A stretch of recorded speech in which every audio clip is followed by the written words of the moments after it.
Another day, another video for daily MMA content on this channel, and today I'm going to be doing a pretty fan-requested video. I did not expect this one to get as much traction as it did, and some people want to know my top 20 GOAT list for UFC. They said MMA, I'm just going to do the UFC to keep this simple, because when you start doing everything in MMA, it gets really overcomplicated, more complicated than it already is.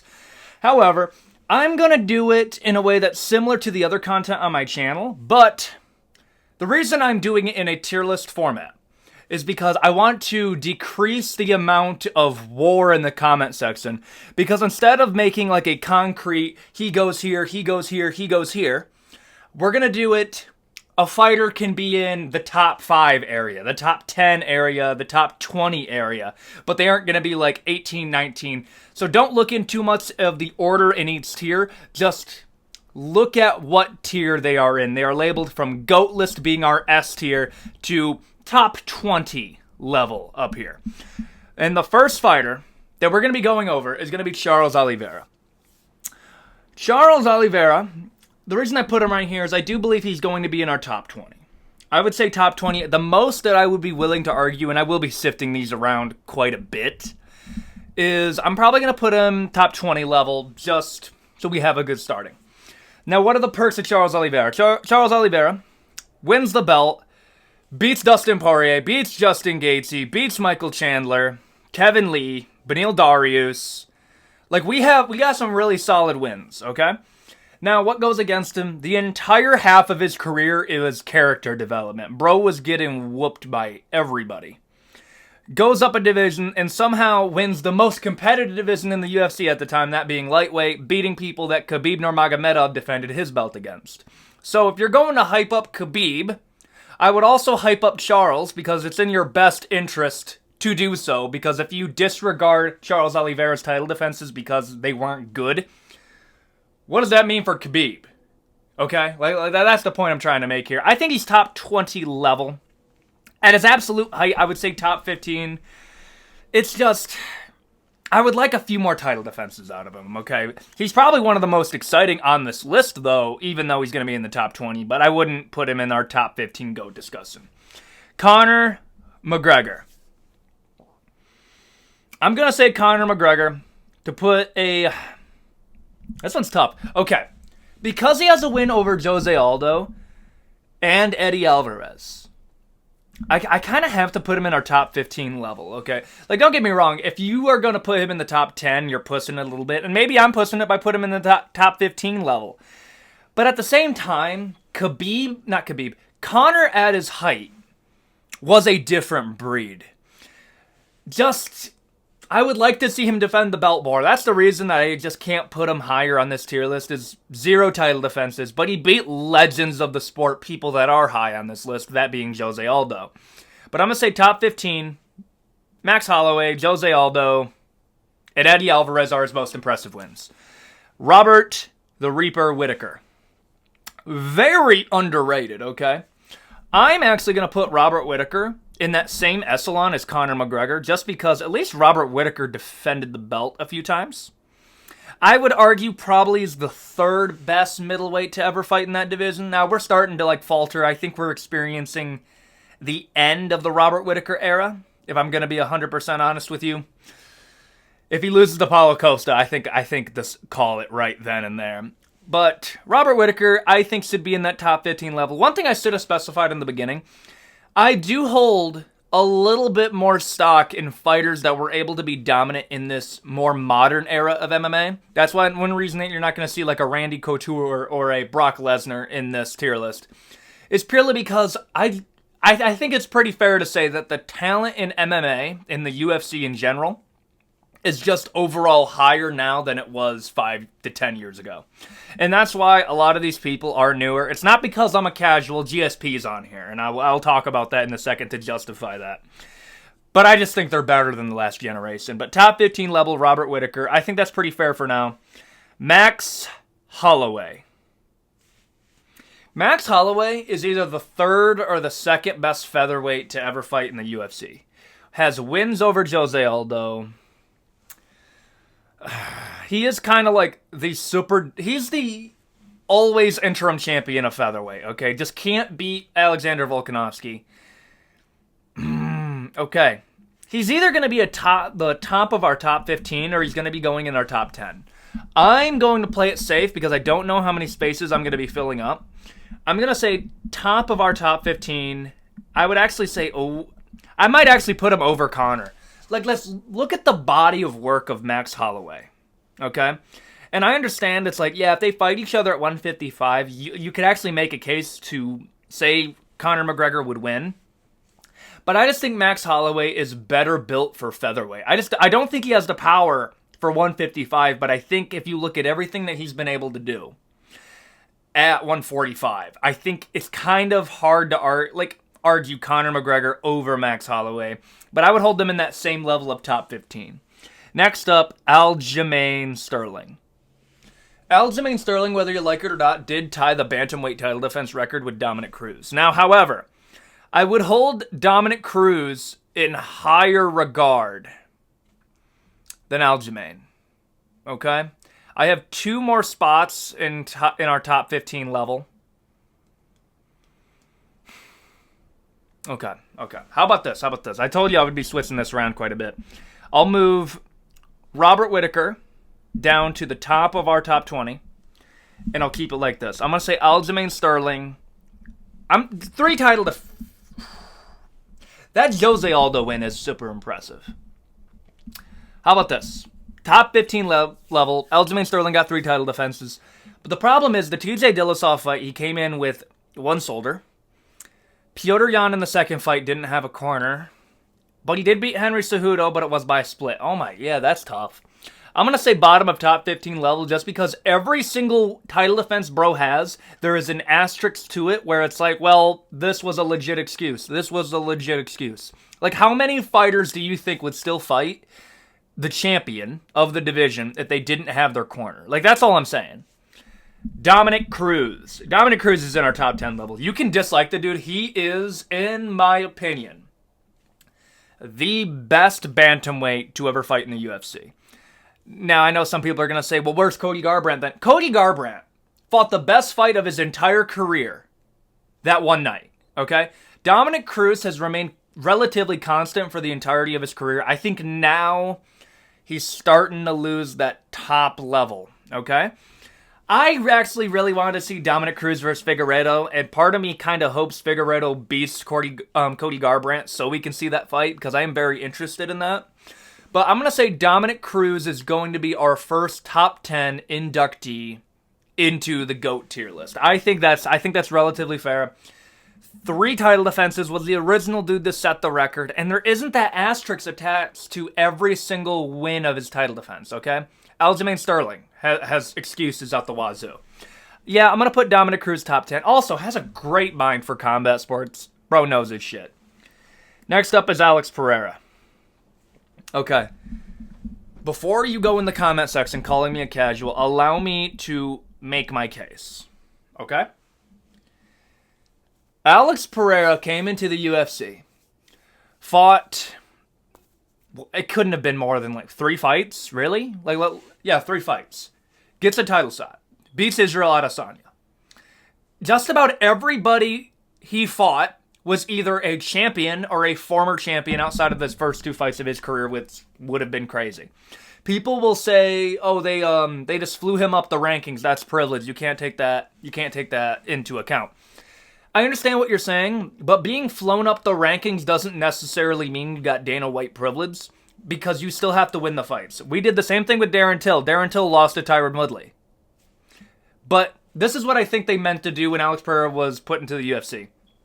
They wanted a fight with Israel Adesanya with a storyline that could sell, but they expected Alex Pereira to lose. And I think that's what they were banking on. So when Alex Pereira did win, they were just shocked, and they could do more with Alex Pereira then. But say, he beats Israel Adesanya, the best or the second best middleweight to ever fight in the UFC, beats him, loses the rematch, goes up, fights Jan Blachowicz, a former champion who beat Israel, beats him, close fight.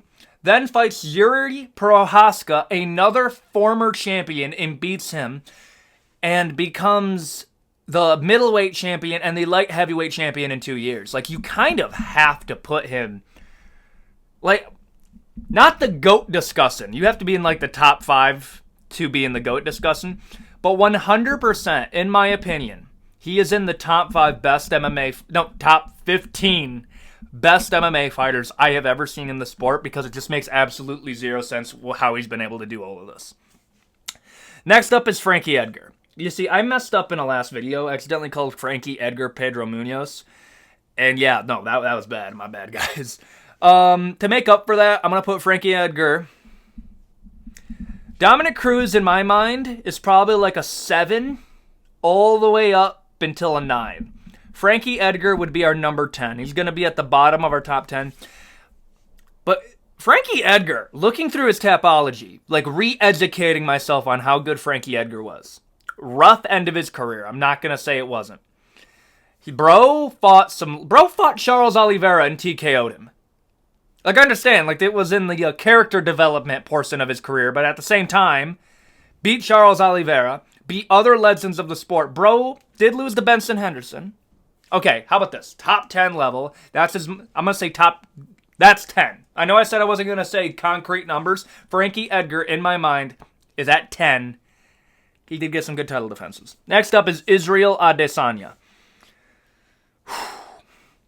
Listen, I have been critical of Israel in the past. The fact is he did defend the belt. He did beat Robert Whittaker 2 times. I would argue the second one could have been ruled for Robert Whittaker, but still won. Had a snoozer of a performance against Yoel Romero. Beat Marvin Vettori. Okay, how about that? Israel Adesanya. I will put him above Dominic Cruz. If he's number 7, I'll put him number 6. In my mind, he does miss that top 5 level. He just misses it. Next up is Alexander the Great Volkanovski. Yup. Honestly, for now, just to put something in that spot, I'm going to put him in our top 5 level. I do believe Volkanovski is the best featherweight of all time. I think if he loses to Ilya, he's still regarded as the best. I understand Jose Aldo was undefeated for 14 years, but I alluded to this at the beginning of the video, and I'm going to say it now. I can't put as much stock in that 14 years of undefeated streak as much as I would into Volkanovski, for one reason. At some point, there has to be a portion of that 14 years where the talent just wasn't at the level of the UFC now. I know that it just wasn't at the level it was now, and don't worry, I will rate Jose Aldo very well. But at the same time, I do believe Volkanovski has done enough in this current era of MMA to be dominant in this current era, beating Volkanovski not 1 time, not 2 times, but 3 times. Beating Yair Rodriguez like he did, making it competitive against Islam Makhachev when he had a full camp. Brian Ortega. He also did beat... Okay, yeah. No, I don't think I need to... He did beat Jose Aldo. For whatever reason, I forget that fight happened. But I'm going to say top 5 level. Stipe Miocic. Okay. Unpopular opinion. Stipe Miocic is probably one of the most overrated GOATs in MMA history. Now, that sounds like a contradictory statement. Let me explain. Stipe Miocic is the GOAT of heavyweight. Okay? We can agree on that. Stipe Miocic is the GOAT of heavyweight. 3 title defenses. Like, being the GOAT of heavyweight, a division that I'm already very skeptical of the skill level of. Like, it's a hit or miss in that division. And it's only 3 title defenses. Like, to me, he is the most overrated GOAT. Like, when we're talking about, like, John Jones, GOAT of light heavyweight. GSP, GOAT of welterweight. Anderson Silva, Israel, middleweight. Stipe. Like, I hold Dominic Cruz in higher regard than I hold Stipe. In all honesty, I know somebody is going to come at me in the comment section. I honestly got to put Stipe Miocic behind Dominic Cruz. I think Dominic Cruz's wins are more impressive than Stipe Miocic. The biggest thing that I will give Stipe, he did beat Daniel Cormier. His Daniel Cormier fights are probably the most impressive in his entire career, and this is going to complicate where I rank DC. But let me cook when I talk about Daniel Cormier. I'm going to say he is going to be in our top 10 level. Okay? Next up is Kamaru Usman. I think... Oh, this is tough, actually. Okay. I'm going to say Kamaru Usman. I don't even think I can put them in that top 10 level. I think I ran out of spaces. I'm going to put him... I'll put him in our top 5 level. Okay? I'll put him in our top 5 level. I might have to move him just because the more I think about Kamaru Usman, don't get me wrong, he's the second best welterweight of all time. But at the same time, beat Gilbert Burns, beat Jorge Masvidal 2 times, who, let's just be real here, is the most successful journeyman in the history of the sport. Beat Colby Covington 2 times. Like, when you look at his resume in terms of a lot of it was rematches, it puts it into perspective for you. I'm going to say top 5 for now, but I'm very open to moving him down to seeing how everything else fills up. Khabib Nurmagomedov. Is Khabib better than Kamaru Usman? Okay, let's look at it like this. I'm going to put him in the top 5 level, and let's have this discussion live. And if you disagree with me, go in the comment section. Just treat it like we're discussing like buddies. So Khabib beat Conor McGregor, beat Justin Gaethje, beat Dustin Poirier. Less title defenses than Kamaru, but think of it like this. Kamaru's title run, you could boil down to beating Prime Tyron Woodley, which is actually really impressive, beating Colby Covington a few times, beating Gilbert Burns, and beating if I already said Jorge Masvidal, replace it with Jorge Masvidal. I would argue Justin Gaethje is better than Jorge Masvidal. I would argue Conor is better than... I would argue Conor's better than Colby for that division. And I would argue that... This is a tough one. I think Gilbert's better than Dustin. I think Gilbert Burns is a better fighter than Dustin Poirier. I think if they fought, Gilbert would win. I'm going to put Khabib Nurmagomedov above Kamaru Usman. Khabib's not the GOAT. He's not. He's in our top 5 level, not the GOAT. Sorry to tell you. Next up is Anderson the Spider Silva. You see, I always say that Israel Adesanya is the second best. It's just because of the title run of Anderson Silva. But at the same time, if we're going to be looking at the golden age of when Anderson Silva was fighting, he was fighting people that were substitute teachers in their spare time. Ritz Franklin, not great. Chris Weidman, lucky, then broke his leg. Like, you see what I'm saying. Vitor Belfort, that's a legit win. TRT Vitor, that's a legit win. He should have beat Michael Bisping. Okay, you see what I'm saying? But then, an old Anderson Silva kept it competitive against Israel Adesanya. I'm going to say Israel Adesanya. I think Israel's super close. Like, I think if Israel can beat Dricus and reclaim the belt, you can argue Israel's better than Anderson. I'm going to say... Okay. I'm going to have to remove these a lot. But I'm going to say Anderson Silva is going to be in our top 5 level. Just above our Kamaru Usman. Next up is Jose Aldo. This is what I mean where I'm going to have to move it around, because Jose Aldo's in our top 5 level. He just is. I'm sorry. I would actually say Jose Aldo. Jose Aldo, in my mind, has a better resume than Khabib Nurmagomedov. I'm going to say Jose Aldo above Khabib Nurmagomedov. I'm going to move Kamaru Usman into our top 10 level. I'm going to move Frankie Edgar into our top 15. And I'm going to move Conor into our top 20. That way I have one more space here to move down as I please. Okay, I think that's relatively fair. Frankie Edgar top 15 level, how it's worked. Okay, actually no, Stipe top 15. Frankie Edgar is better than Stipe. Sorry. Yeah, I think that worked out pretty good. Yeah, for Jose Aldo, yes, undefeated for 15 years. Was the competition as good as it is now? No. At the same time, Khabib, I can't trust 13 of the 29 fights he was in. Fought Ella Quinta, who really wasn't that good. 3 really good fights, but Jose Aldo fought title contenders for the entirety of the end of his career in a different division. I gotta put him in that top 5 level. Next up is Demetrius Johnson. This is where we start losing people. Because Demetrius Johnson is in that top 5 level. Is he better than Jose Aldo? Like, like, if there's proof that I don't script any of these, this is the video. I don't script my videos. I do this as we're filming. I'm going to say Demetrius Johnson. I'm going to say Demetrius Johnson's better than Jose Aldo. That might be blasphemy. That might be blasphemy right there. And I'm going to say Anderson Silva goes down to our top 10 level, which is crazy. Number 6, I guess. Frankie Edgar goes down to top 15, and I'll put Alex Pereira at the top of our top 20. He'll be ranked 16. We're doing pretty good. We're actually doing pretty good. Demetrius Johnson. Think of it like this. The flyweight division still hasn't caught up to what Demetrius Johnson was able to do. I say this in just about every other video, and I'm just going to say it again.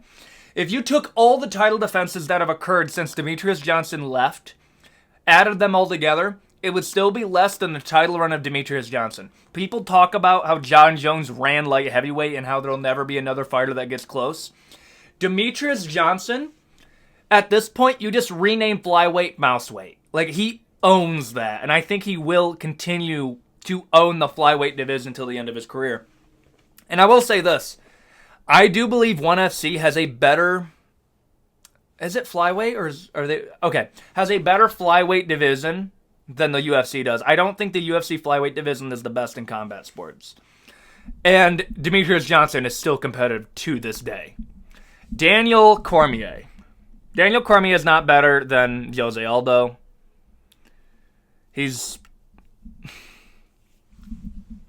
Daniel Cormier is the second best light heavyweight and the second best heavyweight. Right now he is. Like, how much can you make out of it? I'll put Daniel Cormier above Kamaru Usman. I'm going to put him behind Anderson Silva. Dominic Cruz goes down to our top 15. And Aljamain Sterling is going to go down...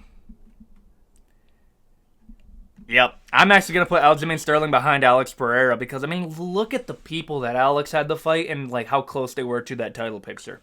Next up is Henry Cejudo. We only got a few more to go, okay? Like, I know I keep moving this.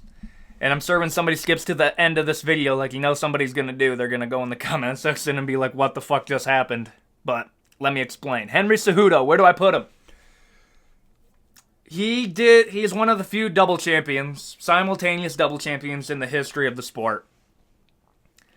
At the same time, I think Demetrius Johnson's better, bro. I really do. I think Demetrius Johnson is better. I think Jose Aldo's better. Did lose to Aljamain. But he did beat... he beat TJ Dillashaw. He beat Dominic Cruz. This is tough. He did fight legends of the sport. I will put him at the same level as I put Dominic Cruz. How about that? Dominic Cruz and Henry Cejudo can be in the same tier. I think that's more than fair. And finally is GSP and John Jones.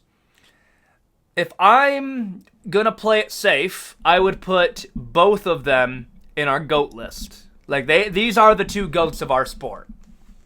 However, I didn't make this channel to do safe opinions, so I'm going to start a war. John Jones is the second best MMA fighter. Okay, hold up. Let me explain. John Jones, although is undefeated, let me just say he's undefeated. Both the referee that gave him his loss is no longer working for the UFC, and the rule's about to get discontinued. He is undefeated. Bro's a cheater. He is. Okay? Like, it's hard to put him up there.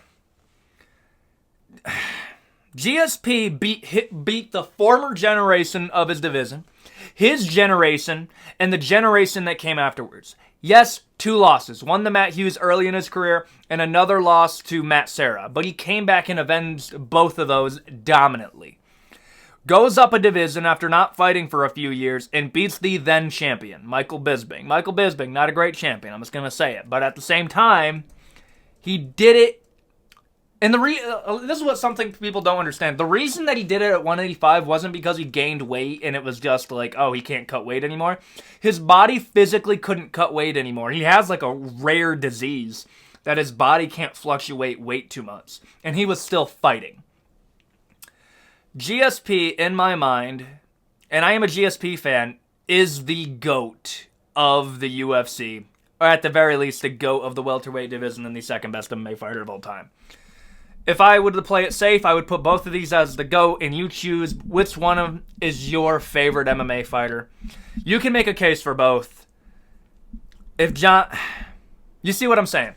John Jones also arguably lost to Dominic Reyes, who then got dominated by the next generation of light heavyweights, and I'd be lying if I never thought if Jan Blachowicz and Yuri were able to do that to Dominic Reyes, what could they do to John?